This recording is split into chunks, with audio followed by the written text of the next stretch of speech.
காலம் வந்து வல்னரபிளாக இருக்குன்றத பார்க்கணும் நம்ம. ஏன்னா நமக்கு தெரியாது எந்த காலம் வந்து வல்னரபிளாக இருக்குது இல்லைன்னு சொல்லிட்டு. ஸோ அதனால் கரெக்டாக அந்த காலம் மொத்தம் 14 காலம்ஸ் இருக்குது. அந்த 14 காலம்ஸையும் வந்து நம்ம செக் பண்ணணும். மேபி அதில் வந்து 1 வல்னரபிளாக இருக்கலாம், 4 வல்னரபிளாக இருக்கலாம். அந்த மாதிரி வந்து 14 காலம்ஸை போட்டு பார்க்க போகிறோம். ஓகேவா?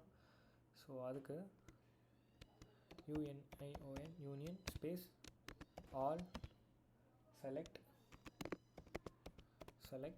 ஓகே 1, 2, 3, 4, 5, 6, 7, 8, 9, 10, 12, 11, 12, 13, 14. ஸோ ஏன் நான் இங்கே வந்து மைனஸ் கொடுத்தேனாக்கா, நம்ம மைனஸ் கொடுத்ததுனால தான் இங்கே வந்து 14 வரைக்கும் எடுக்குது. இல்லைனா வந்து 1 வந்து அதை ஸ்கிப் பண்ணிடும். ஓகே, மேபி 1 வல்னரபிளாக இருந்ததுன்னா நமக்கு தெரியாது. இப்போ நான் என்ட்ரு அடிக்கிறேன். ஸோ இங்கே பார்த்தீங்கன்னா 3ன்ற ஒரு நம்பர் மட்டும் வருது. ஓகே, 3 மட்டும் டிஸ்பிளே ஆகுது.